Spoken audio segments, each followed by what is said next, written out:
kita mendengarkan firman Tuhan. Bapa, kami sangat bersyukur, berterima kasih.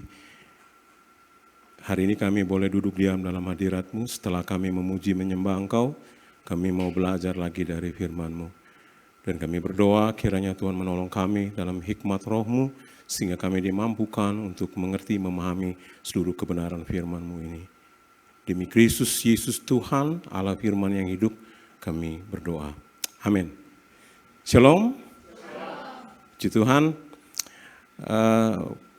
Dua pembacaan firman Tuhan, dan hari ini saya fokus pada Ibrani pasal yang pertama, pasal yang kedua, ayat yang ke-14 sampai dengan ayat yang ke-18. Nanti saya akan kaitkan itu dalam penyampaian ini dengan bagian firman Tuhan yang kita baca lebih awal, Maleakhi pasal yang ketiga ayat 1 sampai dengan ayat yang kelima.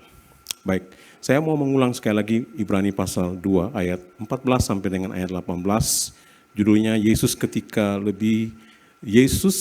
lebih rendah daripada malaikat-malaikat. Ayat 14, karena anak-anak itu adalah anak-anak dari darah dan daging, ia juga menjadi sama dengan mereka dan turut mengalami keadaan mereka, supaya ia melalui kematiannya, ia memusnahkan dia, yaitu iblis yang berkuasa atas maut. Dengan demikian, ia membebaskan pula mereka yang seumur hidupnya berada dalam perhambaan karena takutnya kepada maut. Sebab sesungguhnya bukan malaikat-malaikat yang ia pedulikan, tetapi keturunan Abraham yang ia pedulikan. Itulah sebabnya dalam segala hal ia harus disamakan dengan saudara-saudaranya, supaya ia menjadi imam besar yang menaruh belas kasihan dan setia kepada Allah untuk mendamaikan dosa umat. Ayat 18, karena ia sendiri telah menderita ketika dicobai, ia dapat menolong mereka yang sedang dicobai. Berbahagia kita yang membaca, merenungkan dan lakukan firman Tuhan ini dalam hidup kita dari hari lepas hari. Ya, selamat memasuki bulan Februari. Ini tanggal 1 dan kita bersyukur kita boleh melewati sepanjang bulan Januari dalam anugerah dan penyertaan Tuhan. Amin. Amin. Nah, saya mau memulai penyampaian firman Tuhan ini dengan memperdengarkan atau mengemukakan sebuah pernyataan dari seorang hamba Tuhan bernama James Bryan Smith dalam sebuah buku pemuridannya yang berjudul The Good and Beautiful God. Allah yang baik dan Allah yang indah. Beliau katakan begini, bahwa hampir 95% resolusi awal tahun baru itu usai di akhir Januari.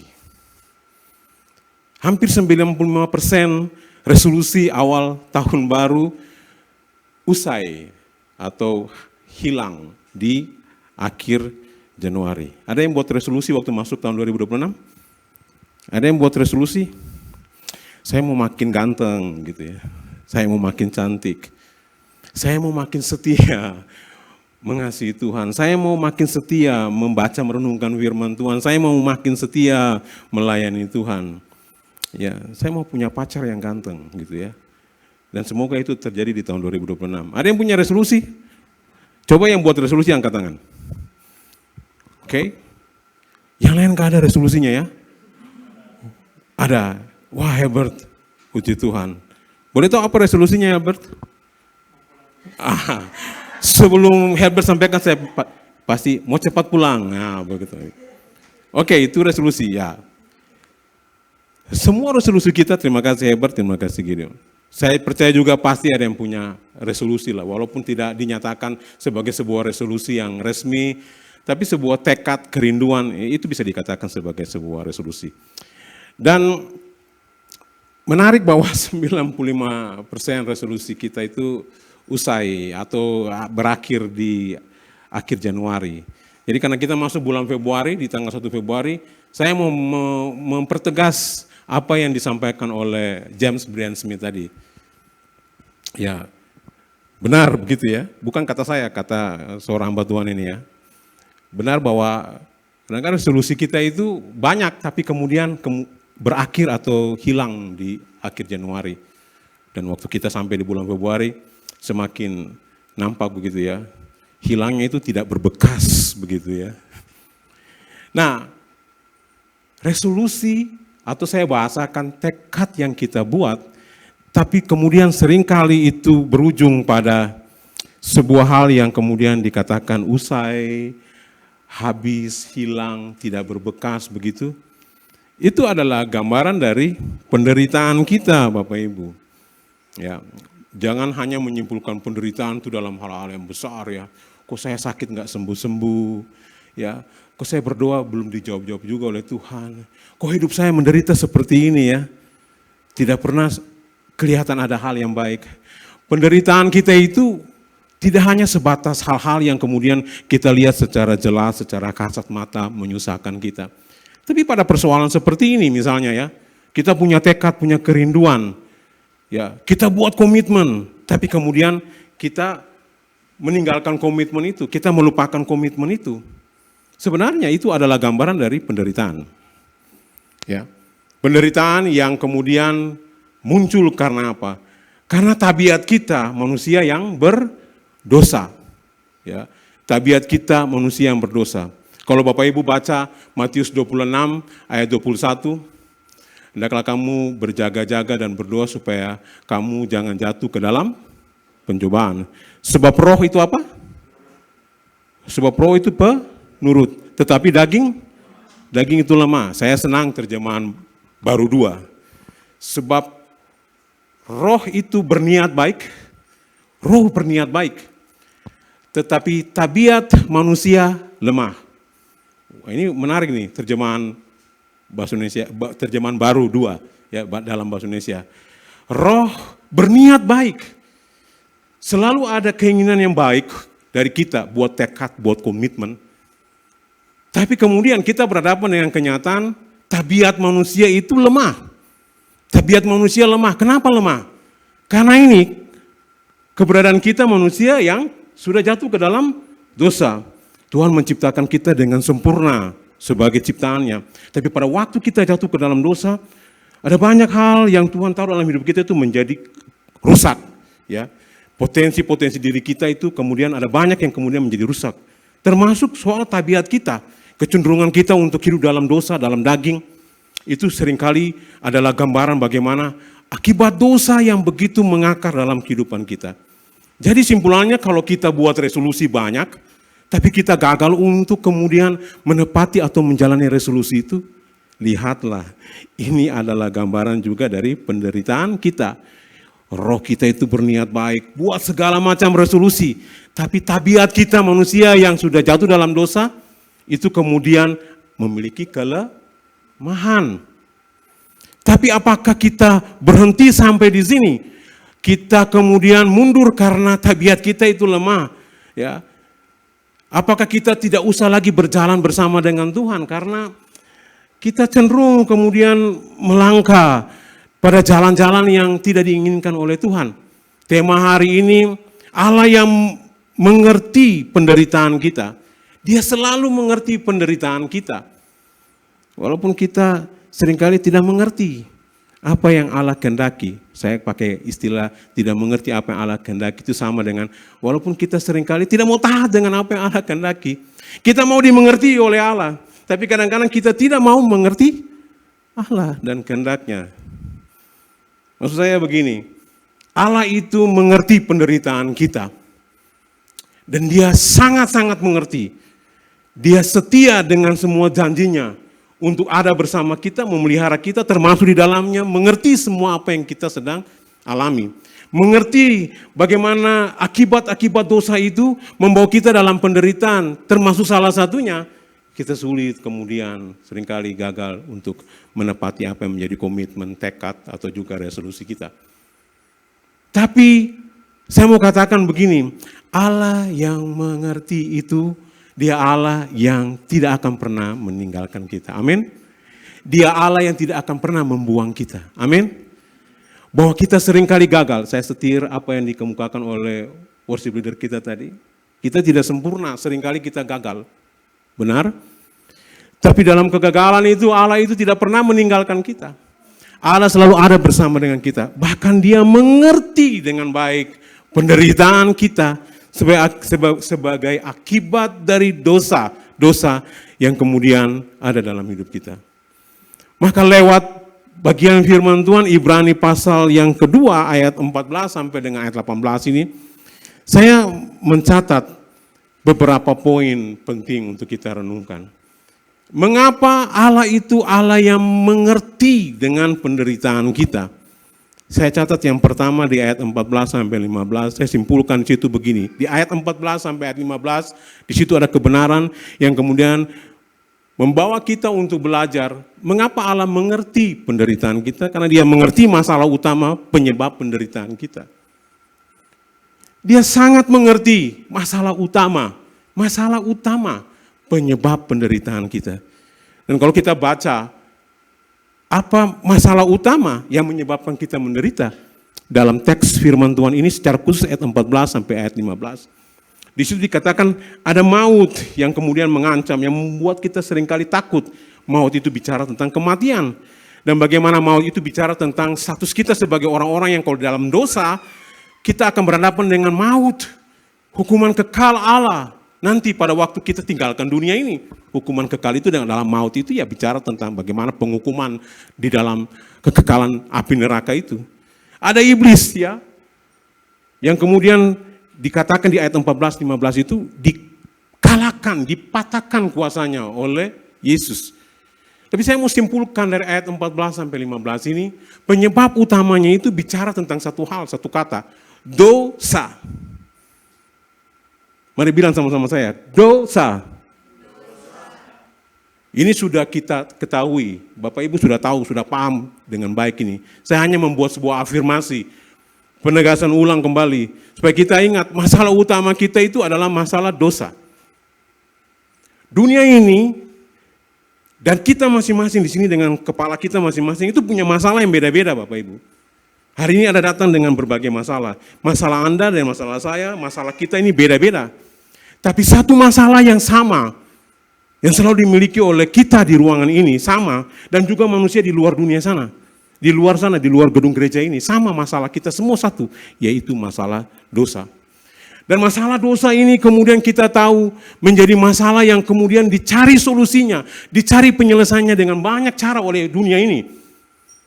Dunia berusaha untuk menyelesaikan masalah dosa ini dengan filsafatnya, dengan pemikiran-pemikiran filosofinya.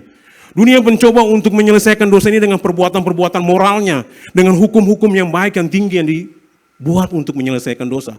Dunia kemudian menyelesaikan dosanya dengan pengajaran-pengajaran agama, budaya. Nilai-nilai agama dan budaya yang baik kemudian coba diterapkan untuk menjadi solusi jalan untuk penyelesaian dosa. Tetapi semua upaya manusia itu tidak berujung kepada sebuah keberhasilan untuk menyelesaikan masalah yang utama itu, masalah dosa ini. Tidak pernah bisa. Dan masalah ini kemudian menyebabkan kita tahu bahwa ada banyak kejahatan, penderitaan yang berlangsung sampai hari ini. Itu karena akibat dari masalah utama ini. Dunia dirundung dengan berbagai kesulitan, berbagai bahaya penderitaan. Sebenarnya di hulunya itu ada masalah utama yaitu dosa.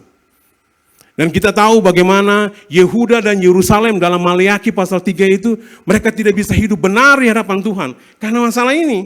Itulah sebabnya Allah mengutus utusannya untuk kemudian datang apa? Untuk memurnikan, untuk membuat kemudian Yehuda dan Yerusalem itu memiliki persembahan yang benar di hadapan Tuhan. Hidup mereka kemudian menyenangkan hati Tuhan. Dan lihat, karena masalah dosa ini kemudian mereka tidak bisa hidup benar di hadapan Tuhan. Dan juga karena masalah dosa ini berakibat apa? Kita seringkali hidup di dalam apa? Berbagai penderitaan. Kita seringkali hidup dalam berbagai hidup yang sungguh menjauh dari Tuhan, mendukakan, menyakiti hati Tuhan. Tapi kita bersyukur ya, lewat kebenaran firman Tuhan ini kita diingatkan bahwa masalah utama yang kemudian dicoba solusinya oleh dunia ini dengan berbagai cara tapi tidak menemukan jalan keluarnya. Bagi orang yang percaya kepada Kristus, masalah utama itu Allah siapkan jalan keluarnya pada waktu Kristus kemudian menjadi penggenapan kasih Allah, menjadi penggenapan janji Allah untuk masuk ke dalam dunia ini dan membuka jalan bagi kita untuk kemudian bisa berjalan dalam keselamatan yang Allah berikan dengan menerima, percaya dengan iman kita kepada Kristus. Amin. Kristus adalah satu-satunya jalan yang kemudian menyelesaikan masalah dosa. Kristus adalah satu-satunya jalan yang kemudian menyelesaikan masalah utama. Sehingga di ayat 14-15 kita temukan masalah maut itu diselesaikan. Masalah iblis dengan segala kekuasaannya itu dihancurkan. Lewat apa? Lewat karya pengorbanan Kristus. Jadi dengan kebenaran ini saya ingin menancapkan sebuah makna yang penting bagi kita seperti ini. Kalau masalah utama kita, masalah yang tidak bisa diselesaikan oleh dunia ini, Allah siapkan bagi kita lewat Kristus. Maka catat baik ini, apalah artinya masalah-masalah yang kita temukan dalam hidup kita di dunia ini? Apalah artinya masalah kekhawatiran, masalah kita dengan sakit penyakit, dengan berbagai pergumulan-pergumulan yang belum dijawab. Apalah artinya semua masalah kita di dunia ini, kalau untuk masalah yang utama itu Allah sudah selesaikan bagi kita. Saya ingat satu waktu sebelum saya menikah, saya tinggal di sebuah rumah milik seorang teman, kami dua masih sama-sama bujang, dia juga hamba Tuhan, teman laki ya, hamba Tuhan laki bukan perempuan.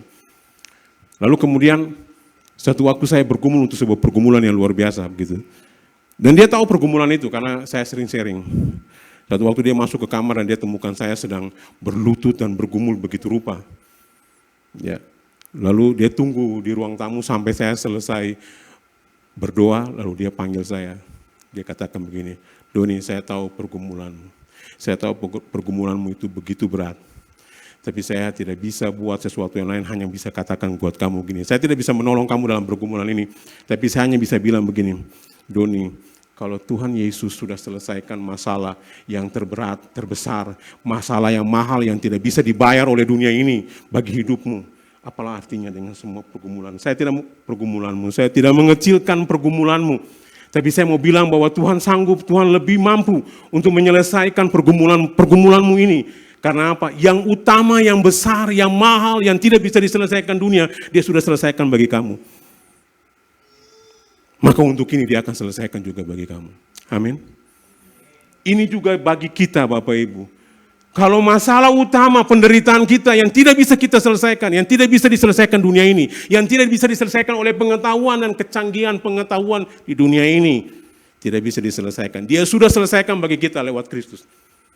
Maka penderitaan apapun yang kita alami, dia mengerti, dia punya jalan untuk menyelesaikannya bagi kita. Saya harap ini bukan sebuah nasihat yang omong kosong, bukan basa-basi, bukan sesuatu yang klasik yang selalu Anda dengar. Tapi saya mau hari ini kita mendengarkan dalam waktu di mana Tuhan sedang bicara bagi kita.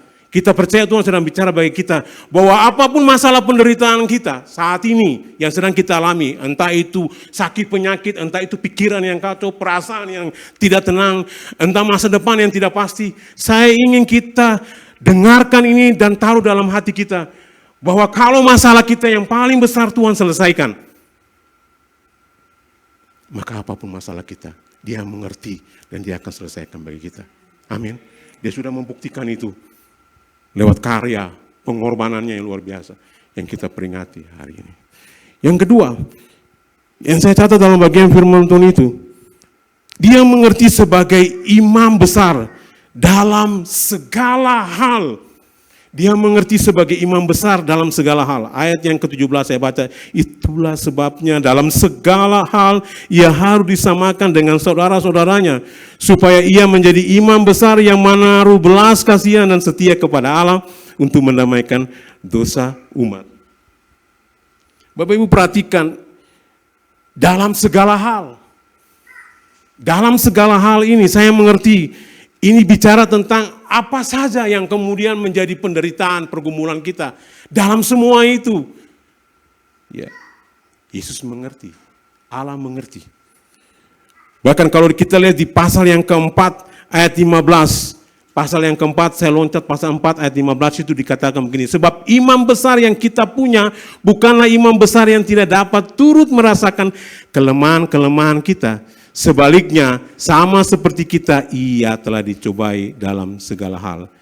Jadi, segala hal ini bicara tentang kelemahan-kelemahan kita, apapun itu. Perhatikan, ini bicara bukan hanya tentang dosa. Dia menjadi imam besar yang kemudian menyelesaikan semua dosa kita. Tapi juga untuk segala hal, apapun yang menjadi kelemahan dalam hidup kita. Dia tanggungkan itu bagi kita. Maka merenungkan bahwa dalam segala hal, dalam segala kelemahan kita, Allah itu mengerti. Dan dia tanggung itu. Maka kebenaran yang ingin saya ajak kita pikirkan, renungkan dengan baik. Sebagaimana dikatakan dalam pasalnya yang keempat, ayat yang ke-16. Saya kaitkan dengan bagian firman Tuhan ini ya. Di pasal 2 ini, ayat 14 sampai 18, saya kaitkan dengan Ibrani pasal 4. Di ayat yang ke-16, setelah dia bicara di ayat 15 bahwa Allah itu mengerti semua kelemahan-kelemahan kita. Ya, dalam segala hal itu dia mengerti. Maka di ayat 16 dia katakan begini, sebab itu marilah kita dengan penuh keberanian menghampiri takhta anugerahnya. Apa tujuannya? Supaya kita menerima rahmat, menemukan anugerah untuk mendapat pertolongan pada waktunya. Jadi kebenaran yang ingin saya ajak untuk kita renungkan menjadi bagian firman Tuhan yang menyapa kita hari ini. Begini, dalam segala hal, apapun kelemahan-kelemahan kita, ingat, kita diminta untuk apa? Datang. Datang menghadap kepada takhta anugerah Allah itu. Untuk apa? Untuk menerima anugerahnya, menerima rahmatnya, menerima pertolongannya. Ini sebuah kebenaran yang kemudian mengajak kita, membawa kita untuk kemudian mengerti begini. Bahwa apapun bisa terjadi dalam hidup kita. Segala hal bisa kemudian kita alami, kita hadapi. Tapi di dalam Tuhan, setiap kali kita alami itu, Tuhan mau kita datang kepada Dia, imam besar itu. Imam besar yang sudah menyelesaikan dosa kita itu. Kita datang kepadanya, karena pada imam besar itu, waktu kita datang dengan berani, terbuka, menghampirinya dalam doa kita, dalam pergumulan kita, dalam kebergantungan kita, maka kita akan lihat ada anugerah Allah, ada rahmatnya, ada pertolongannya. Yang dikatakan ayat 16 itu, datang tepat pada waktunya. Pada waktunya. Ya. Jadi imam besar itu kita imani, kita tahu bahwa dia adalah imam besar. Yesus Kristus itu menjadi imam besar. Itu bukan bicara begini, iman itu kemudian akan ya menyelesaikan semua persoalan saya itu untuk semua yang akan saya hadapi. Jadi saya tidak perlu datang lagi padanya. Setiap kali saya bergumul, setiap kali saya menderita, setiap kali saya berada dalam persoalan masalah, saya tidak perlu datang lagi kepadanya karena satu kali dia sudah selesaikan masalah itu bagi saya. Di sini tepat pada waktunya firman Tuhan ini, penulis Ibrani ini ingatkan kita. Setiap kali kita mengalami kelemahan, setiap kali kita punya penderitaan dan kita bergumul dengan penderitaan itu, Tuhan ingin apa? Kita datang terus padanya. Kita datang padanya dan kemudian mengalami, menikmati apa yang kemudian bisa kita rasakan sebagai anugerah dan pertolongannya. Amin. Dan ini sebuah kebenaran yang penting bagi kita. Menjalani hidup sebagai seorang percaya pada Tuhan. Ya, tidak pernah ada janji bahwa selalu akan aman-aman saja. Ya. Tuhan tak pernah janji. Selanjutnya begitu ya. Anda pasti tahu lagunya. Tapi sekalipun banyak badai, banyak pergumulan, banyak kesulitan, segala hal itu kemudian tidak akan pernah mengurangi anugerahnya, tidak akan pernah mengurangi rahmatnya, tidak akan pernah mengurangi pertolongannya. Yang Tuhan mau dari kita, datang setiap saat dengan berani, menghadap takhta anugerahnya itu, rahmatnya itu, untuk menerima semua yang kemudian dia janjikan bagi kita. Jadi saya percaya kalau kita dalam masalah, penderitaan, lalu kita ogah-ogahan, kita tidak mau datang kepada Tuhan, ya Anda akan terus menikmati bagaimana penderitaan itu akan menjadi bagian yang terus, ya Tuhan izinkan Anda mengalami itu sampai Anda ingat bahwa ya saya harus datang kepada Tuhan. Karena saya punya imam besar, Yesus Kristus yang sudah selamatkan saya. Waktu saya datang, saya akan mengalami anugerahnya dan pertolongannya. Amin. Mari dengan berani, apapun penderitaan yang kita alami, apapun pergumulan yang sedang kita hadapi, dengan berani datang kepada Dia. Datang kepada Dia. Maka kita akan alami pertolongannya yang memampukan kita melewati penderitaan, bahkan keluar dari penderitaan kita sebagai orang-orang yang menang. Amin. Yang ketiga, yang terakhir. Apa yang saya catat dari bagian firman Tuhan ini? Ayat 18. Saya baca ayat 18, pasalnya yang kedua itu. Karena ia sendiri telah menderita ketika dicobai, ia dapat menolong mereka yang sedang dicobai. Ini hal yang menarik, Bapak Ibu. Saya lihat kebenaran di sini, Tuhan kemudian bicara bagi saya lewat kebenaran firman Tuhan ini, bahwa ia mengerti apa arti menderita itu. Ia mengerti apa pentingnya penderitaan itu. Jadi waktu kita baca ayat 18 ini kemudian sedang menunjukkan kepada kita bahwa Allah itu mengerti apa arti, apa pentingnya penderitaan itu atas kehidupan kita. Maka kalau saya urutkan dari teks firman Tuhan ini, Ibrani pasal 2 ayat 14 sampai 17, kira-kira apa pentingnya, apa arti penderitaan itu? Yang kita bisa catat di sini, saya catat yang pertama. Penderitaan itu adalah kesempatan untuk menyatakan bahwa Allah itu berkuasa atas iblis, atas maut. Itu ayatnya yang ke-14. Ayat yang ke-17, penderitaan itu penting karena itu adalah kesempatan untuk menaruh belas kasihan dan setia pada Allah. Lalu saya catat di pasalnya yang keempat tadi ayat 15b. Penderitaan itu penting karena penderitaan itu adalah kesempatan untuk menang atas dosa. Dan Bapak Ibu perhatikan, arti penderitaan yang kita temukan dalam pasal yang kedua ayat 14, ayat 17, juga pasal yang keempat ayat 15. Bahwa penderitaan itu adalah penting untuk kita melihat bagaimana kuasa Allah yang menang atas iblis dan maut itu. Penderitaan itu penting adalah sebagai kesempatan bagaimana kita menaruh belas kasihan dan setia kepada Allah. Penderitaan itu penting supaya kita bisa melihat bahwa kita bisa menang atas dosa di dalam penderitaan itu. Dan ada orang yang bilang kepada saya, tidak mudah Pak, menang atas dosa, berbuat baik dan setia. Melihat kuasa Allah dalam penderitaan. Tidak mudah Pak. Memang tidak mudah.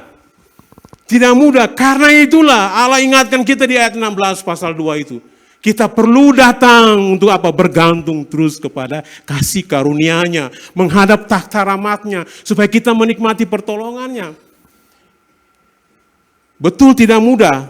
Kalau kita sendiri. Kalau kita lakukan kesetiaan, kebaikan, kalau kita melawan dosa dengan kekuatan kita sendiri, itu tidak mudah. Kita bisa gagal terus, kita bisa gagal. Bahkan menjalani hidup yang taat kepada Tuhan, kita butuh anugerahnya. Sebab kita tidak akan pernah mampu untuk taat dengan sempurna kalau tidak ada anugerah Allah. Itulah sebabnya kita ditantang, kita diajak di pasal 4 ayatnya yang ke-16 untuk datang terus pada takhta kasih karunia-Nya. Untuk apa? Mengalami anugerah dan pertolongannya supaya kita menang terus. Jadi menarik bahwa arti penting penderitaan bagi kita itu supaya kita melihat kuasa Allah bekerja yang mengalahkan dosa iblis itu. Supaya kita melihat bahwa kesempatan di dalam penderitaan itu kita menunjukkan kebaikan, kesetiaan Allah itu. Supaya kita melihat dalam penderitaan itu kita bisa menang atas dosa. Amin. Dan yang terakhir, penderitaan itu penting. Yesus tahu, Allah tahu arti penderitaan itu, karena kalau Bapak Ibu lihat di Matius pasalnya yang keempat, ayat 1 sampai 10. Penderitaan itu seringkali membawa kita untuk menemukan begini, seperti Yesus lakukan. Bahwa dalam penderitaan itu, kita tahu senjata utama dan tidak terkalahkan untuk mengalahkan penderitaan adalah firman Allah. Karena Matius 4 ayat 1 sampai 10, pada waktu iblis mencoba Yesus, Yesus menang. Apa yang Yesus lakukan? Dengan pernyataan yang Anda tahu, ada tertulis, setiap cobaan iblis dilawan oleh Yesus dengan senjata yang utama, ada tertulis, firman Tuhan. Itulah sebabnya saya mau katakan begini, bahwa penderitaan itu penting, supaya kita kemudian melihat kebenaran firman Tuhan itu dinyatakan. Kuasa firman Tuhan itu berlaku dalam hidup kita. Kalau tanpa penderitaan, kita tidak akan pernah mengalami betapa luar biasanya firman Tuhan dalam hidup kita. Amin. Tinggal 2 menit. Saya membaca sebuah kesaksian dari seorang hamba Tuhan bernama Cornelius Platinga Junior. Beliau menceritakan tentang bagaimana kunjungan beliau ke sebuah penjara khusus untuk narapidana mati di sebuah negara Afrika bernama Angola. Louisiana State Penitentiary, itu nama penjaranya. Dan dia bercakap-cakap dengan seorang narapidana yang 4 hari kemudian akan dihukum mati. Dan dia menyaksikan sesuatu yang luar biasa dari seorang narapidana yang 4 hari lagi akan dihukum mati. Narapidana itu kemudian sambil pegang Alkitab, dia katakan kepada Cornelius begini, saya senang memiliki buku yang tebal ini.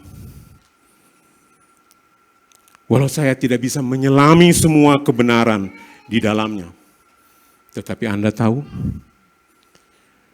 bahwa ada miliaran orang Kristen di dunia ini, dan semua yang kita lakukan hari ini terhubung dengan apa yang dibicarakan di sini. Karena itu saya senang memiliki buku ini di sini, di dalam sel ini. Dan Cornelius Platinga kemudian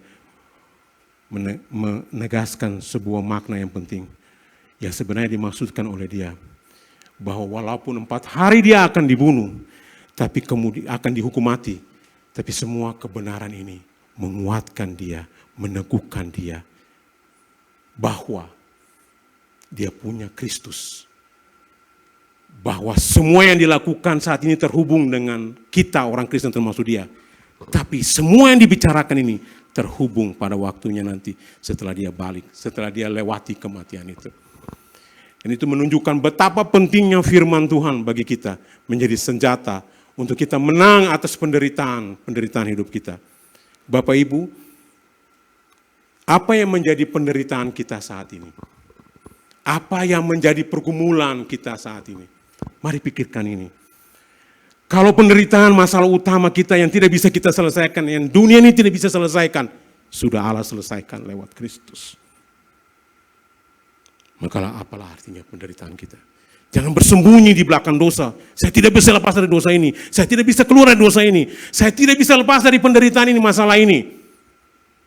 Ingat, yang paling bermasalah, yang paling utama, dia sudah selesaikan. Maka apapun masalah pergumulan kita. Saya tidak mau menyederhanakan pergumulan Anda, masalah penderitaan Anda. Tapi saya mau katakan begini, Dia imam besar yang agung. Untuk segala hal yang kita perlukan, mau kita selesaikan, Dia bisa selesaikan bagi kita. Amin. Maka lihatlah dengan kacamata yang baru. Penderitaan yang kita alami adalah jalan supaya kita makin apa?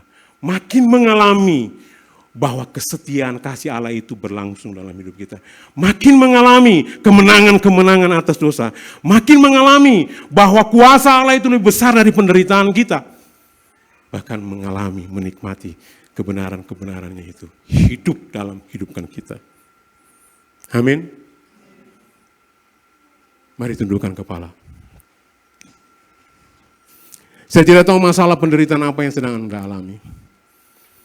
Tapi firman Tuhan hari ini menunjukkan kepada kita, Allah mengerti. Dengan segala yang sudah kita dengar. Anugerahnya cukup bagi kita. Rahmatnya itu tidak pernah berkesudahan atas hidup kita.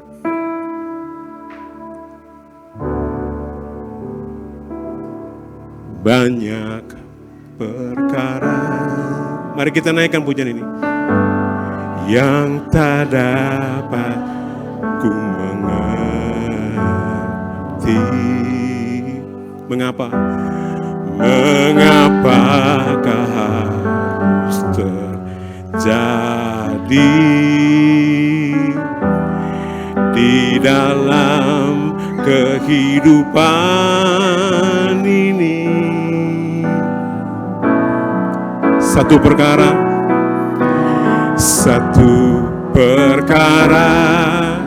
yang kusimpan dalam hati, kusimpan dalam hati, tiada yang terjadi tanpa Allah mengerti, tanpa Allah peduli. Allah mengerti. Nyanyikan dengan iman. Allah mengerti, Allah peduli segala persoalan yang kita hadapi, tak akan pernah dibiarkannya ku bergumul sendiri, sebab Allah peduli.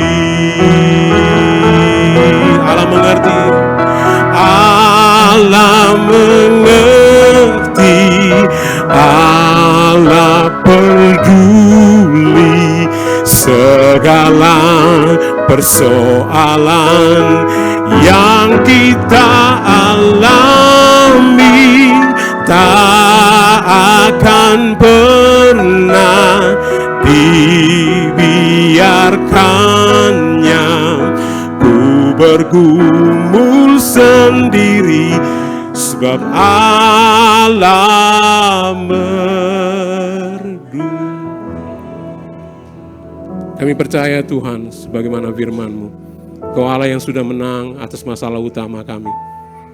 Kau Allah yang menjadi imam besar atas segala hal yang menjadi masalah penderitaan kami.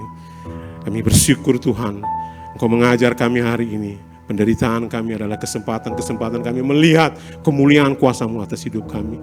Kiranya ini bukan sebuah kebenaran yang hanya mengisi pengetahuan kami, Tuhan, tapi sungguh menjadi hidup kami.